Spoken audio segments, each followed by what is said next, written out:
দুই জেলার সীমান্ত এলাকা থেকে রোহিঙ্গা এবং ভারতীয় নাগরিক মিলিয়ে শতাধিক মানুষকে আটক করে এবং হেফাজতে নিয়েছে বিজিবি। তাদের মধ্যে ৩৬ রোহিঙ্গাকে কুড়িগ্রামের দুই উপজেলার সীমান্ত দিয়ে পুশিন করেছে বিএসএফ। অন্যদিকে খাগড়াছড়ির সীমান্ত এলাকা দিয়ে অনুপ্রবেশ করেছেন নারী শিশুসহ ৬৬ ভারতীয় নাগরিক। তাদের বিস্তারিত পরিচয় প্রশাসন নিশ্চিত না করলেও স্থানীয়রা বলছেন অনুপ্রবেশকারীরা গুজরাটের অধিবাসী। বাছাইকৃত লাল সরিষার দানা থেকে তৈরি হয় প্রাণ সরিষার তেল, আসল ঝাঁঝে আসল স্বাদে। কুড়িগ্রামের রৌমারীর শাপলা চত্বর এলাকাটি ভারতীয় সীমান্তবর্তী। ভোরে গোপন সংবাদের ভিত্তিতে সেখানে অভিযান চালায় বিজিবি। ভ্যানে করে যাওয়ার সময় ২০ রোহিঙ্গা সহ ৮ বাংলাদেশিকে আটক করা হয়। এ সময় সেখান থেকে পালিয়ে যায় কয়েকজন। ভুরুঙ্গমারীর নতুন বাজার এলাকা থেকে স্থানীয়রা আটক করে ১৪ রোহিঙ্গাকে। পরে তাদেরকে বিজিবির কাছে হস্তান্তর করা হয়। আমি দেখছি রৌমারীতে, আমি লোকগুলোকে চিনতেছি না। একজন এক রকম দেখা যাইতেছে, তাদের চুল বড়, হয়তো মনে করে শরীরের আমাদের পোশাক পাতি, তার পায়ের স্যান্ডেল দেখতেছি অন্যরকম।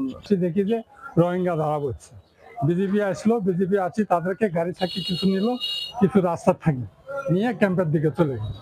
কুড়িগ্রাম ২২ বিজিবি জানিয়েছে আটককৃতদের পুশিন করেছে ভারতীয় সীমান্তরক্ষী বাহিনী বিএসএফ। আটককৃতদের তথ্য যাচাই বাছাই চলছে। খাগড়াছড়ির মাটিরাঙ্গা ও পানছড়ির ওপারে ভারতের ত্রিপুরা রাজ্য। বুধবার ভোর থেকে তাইনদং ও লোগাং সীমান্ত দিয়ে অনুপ্রবেশ ঘটতে থাকে ভারতীয়দের। প্রত্যক্ষদর্শীরা জানান, অনুপ্রবেশের পর লোকালয়ে অপরিচিত ব্যক্তিদের ঘোরাফেরা দেখতে পান তারা। জানতে চান পরিচয়। সন্দেহ হয় খবর দেয়া হয় বিজিবিকে। জিজ্ঞাসা করা হয়েছে যে আপনারা কোত্থেকে আসছেন বা কিভাবে আসছেন। তো ওরা বলছে যে ওদেরকে বিউসাবে ওদেরকে বাংলাদেশে পাঠাই দিছে বা নদী পার করে দিছে।